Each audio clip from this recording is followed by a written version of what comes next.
నమస్తే సార్. నమస్తే శ్రుత. సార్, రీసెంట్గా చంద్రబాబు నాయుడు గారు ఆడవాళ్ళని చాలామంది పిల్లలు కనమని ఎంకరేజ్ చేస్తున్నారు. ఫైనాన్షియల్ సపోర్ట్ కూడా ఇస్తామని అన్నారు. ఇండియాలో ఆల్రెడీ ఓవర్ పాపులేషన్ గురించి ప్రాబ్లం ఎన్నో సంవత్సరాలుగా మాట్లాడుతున్నాం. మరి ప్రభుత్వం నుంచి ఇలాంటి ఒక పుష్ రావడంపై మీ అభిప్రాయం ఏంటి? చంద్రబాబు నాయుడు గారు బహుశా సదుద్దేశంతోనే చెప్తున్నారు. గతంలో కూడా 2 సార్లు చెప్పారు, నేను దాన్ని విభేదించాను. కానీ ప్రపంచంలో చాలా దేశాల్లో జనాల రేటు పడిపోతున్నది. ఒక మహిళ తన సంతానోత్పత్తి కాలంలో కనే పిల్లలు మామూలుగా 2.1 అంటే 2 పిల్లలు ఉన్నట్టయితే ఒక మహిళకి తన జీవితకాలంలో దీర్ఘకాలంలో జనాభా సమంగా ఉంటుంది, పెరగకుండా తక్కువగా ఉంటుంది. 2 కంటే ఎక్కువ ఉంటే పెరుగుతూ ఉంటారు. ఒకప్పుడు 8 అట్లా ఉండే మనకి. 60-70 ఏళ్ల క్రితం ఒక మహిళ 6-8 మందినో కనేవాళ్ళు సగటున. అది క్రమక్రమంగా తగ్గుతూ వచ్చింది. ఇప్పుడు దేశం మొత్తంలో 2కు పడిపోయింది.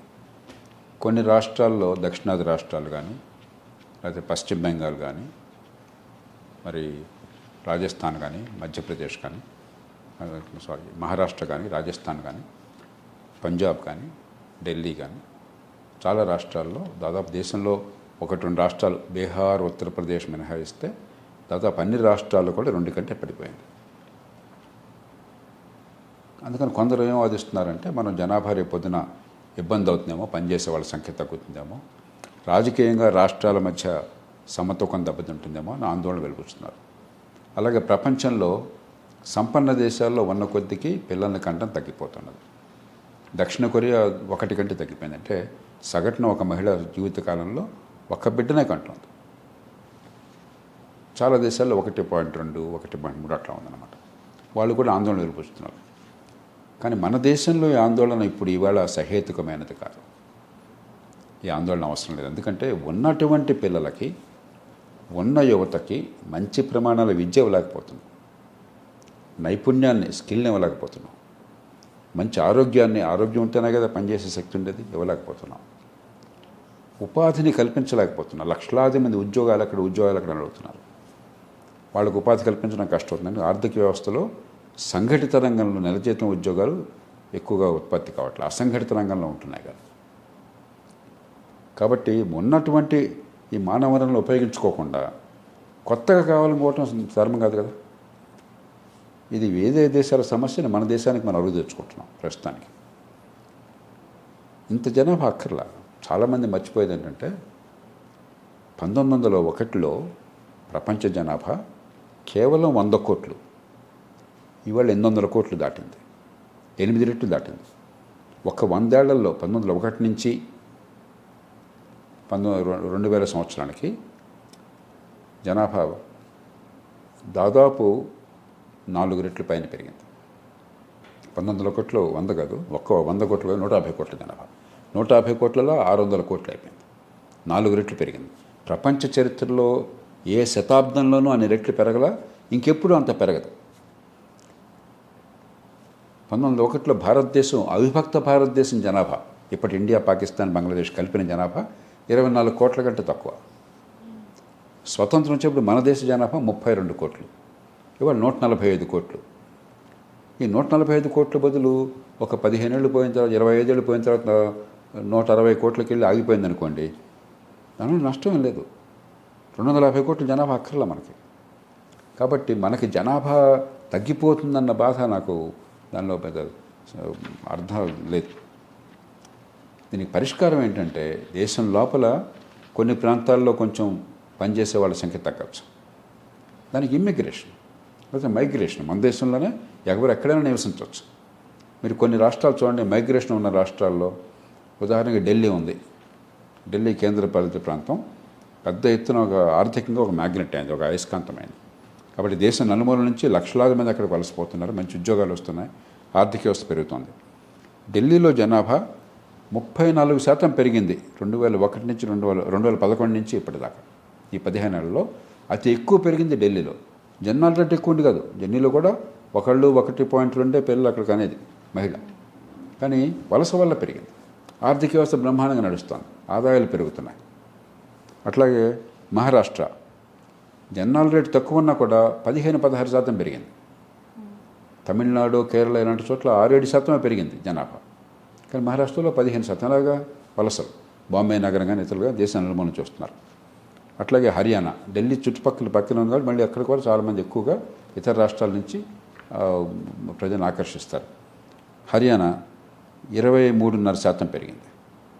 గుజరాత్ పారిశ్రామికీకరణ వేగంగా జరుగుతోంది, చాలామందికి ఉపాధి అవకాశాలు దొరుకుతున్నాయి, 22-23% పెరిగింది. కాబట్టి ఈ వలసలను కనుక ప్రోత్సహించినట్టయితే పనికొచ్చేవాళ్ళు, ఉత్పాదక శక్తి ఉన్నవాళ్ళు, పనిచేయగల వాళ్ళు, నైపుణ్యం ఉన్నవాళ్ళు, వాళ్ళ వలసను ప్రోత్సహించి అక్కడ కనుక వాళ్ళు నివాసానికి అన్ని హక్కులతో ఏర్పాట్లు చేసామనుకోండి, అప్పుడు వర్కర్ల కొరత ఉండదు, రాజకీయంగా ఈ తేడాలు ఉండవు. అమెరికా లాంటి దేశాల్లో ఆర్థికంగా ఎక్కడ ప్రగతి ఉంటే అక్కడ జనం తలసిపోతుంటారు. అది మంచిది కూడా. కాబట్టి మనం చాలామంది మర్చిపోయేది ఏంటంటే గత 100 ఏళ్లలోనే జనాభా ప్రపంచంలో మన దేశంలో విపరీతంగా పెరిగిపోయింది. కాబట్టి ఈ ఉన్న జనాభా ఇంకా పెరగకపోతే లేకపోతే కొంచెం తగ్గితే అత్యంత ప్రమాదం అన్నది వాస్తవం కాదు. మనం ఉన్న పరిస్థితుల్లో ఉన్న వాళ్ళని ఉపయోగించుకోవాలి. ఉన్న మానవులలో మంచి విద్య ఎట్లాగా, నైపుణ్యం ఎట్లాగా, ఆరోగ్యం ఎట్లాగా, ఉత్పాదక శక్తి ఇవ్వటం ఎట్లాగా, ఈ దేశంలో వలసలను ప్రోత్సహించి పనిచేసే వాళ్ళ సంఖ్య తగ్గకుండా చూసుకోవటం ఎట్లాగా, ఆర్థిక వ్యవస్థ పెరగడం ఎట్లాగా, అది ఆలోచించాలి. కానీ లేని పిల్లల కోసం అని చెప్పని మనం మీరు కనండి అని చెప్పని కోరడం సరైనది కాదు. సమాజం కూడా పెద్దగా స్పందించదు. చాలా దేశాల్లో ప్రయత్నాలు చేశారు. కొద్ది కాలం పాటు కొంత జనాలలో రేటు పెరిగినా కూడా మరి ఈవేళ యువత మరి ఆలస్యంగా పెళ్లి చేసుకుంటున్నారు. పెళ్లి చేసుకుంటే పిల్లలు వద్దనుకుంటున్నారు. పిల్లల కంటే ఒక్కళ్ళు చాలు అనుకుంటున్నారు. దానికి రకరకాల కారణాలు ఉండొచ్చు. కాబట్టి పిల్లల్ని పెంచడం సులభతరం చేయండి.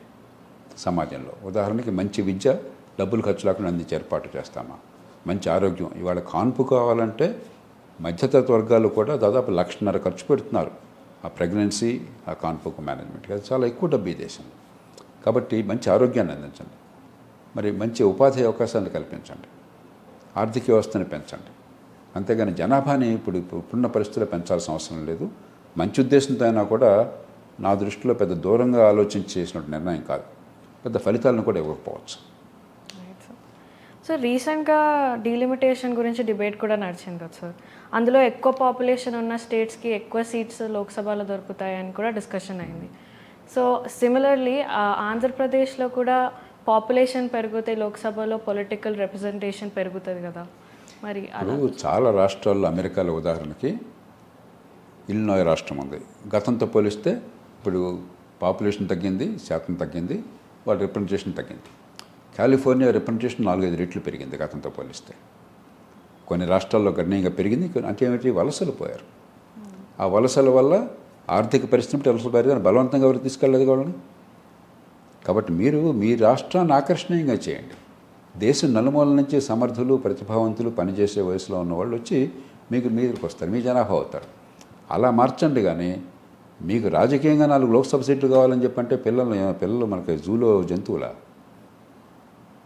మనుషులు వాళ్ళ నిర్ణయాలు వాళ్ళ కుటుంబాలను బట్టి, వాళ్ళ భవిష్యత్తు ఆశలను బట్టి, వాళ్ళ అవకాశాన్ని బట్టి నిర్ణయం తీసుకుంటారు తప్ప ప్రభుత్వం వారి పిల్లల్ని కనండి అంటే కనడం, కనొద్దంటే కనకపోవటం అది కాదు అసలు ఆలోచన.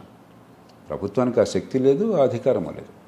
నిర్ణయాలు మనం చేసుకుంటాం, మన కుటుంబాల్లో మన యువత చేసుకుంటారు ఆ పరిస్థితిని బట్టి. అంతే తప్ప మీ రాజకీయ అవసరాల కోసం జనాన్ని కనండి అని చెప్పన్నది ఆ పిలుపు అది ఏ రకంగానో హర్షించదగ్గది కాదు. సార్ యూరోప్, జపాన్, సౌత్ కొరియాలో వర్కింగ్ ఏజ్ పాపులేషన్ తగ్గిపోతుందని, దానివల్ల ఎకనామిక్ గ్రోత్ కూడా స్లో అవుతుందని వింటున్నాం రీసెంట్గా న్యూస్లో. సో ఇండియాలో కూడా ఫ్యూచర్లో పాపులేషన్ తగ్గిపోయే ఎకనామిక్ గ్రోత్ స్లో అవుతుందేమో అని అవకాశం అలా ఏమైనా ఉందా? ఇప్పుడు ఇందాక చెప్పినట్టుగా 20వ శతాబ్దంలో 1901 నుంచి 2000 లోపల 4 రెట్లు ప్రపంచ జనాభా పెరిగింది. ఏ శతాబ్దంలోనూ ఇన్ని వేల సంవత్సరాల మానవ చరిత్రలో అట్లా జరగల, ఇక ముందు జరగదు. ఈ 4 రెట్లు పెరిగింది. కొంచెం తగ్గితే ఒక 10% తగ్గచ్చు కొన్ని దేశాల్లో. అక్కడ ఆ దేశాల్లో సమస్య ఏమిటంటే వృద్ధాప్యంలో ఉన్న వాళ్ళు ఎక్కువ మంది ఉండి జనాభా పనిచేసే వయసులో తగ్గుతున్నారు. చైనాకు కూడా సమస్య వస్తుంది. కాబట్టి వాళ్ళు ఏం ఆందోళన పడుతున్నారు, ఈ వెల్ఫేర్ సిస్టమ్ అంటే చాలా పెద్ద ఎత్తున ప్రజల పన్నుల డబ్బుల్లోంచి ఈ సంక్షేమ పథకాలను అమలు చేస్తున్నారు రిటైర్మెంట్ తర్వాత. మరి దానికి డబ్బులు కూడా లోపల పోగేయాలని చెప్పంటే పని చేసేవాళ్ళు డబ్బులు దానిలో పెడితేనే ట్యాక్స్ రూపంలో వెల్ఫేర్ రిటైర్ అయిన వాళ్ళకి డబ్బులు అందుతాయి. కాబట్టి పనిచేసే వాళ్ళ సంఖ్య తగ్గినట్టయితే రేపు పొద్దున ఏమవుతుందని భయంతో వాళ్ళు ఉన్నారు.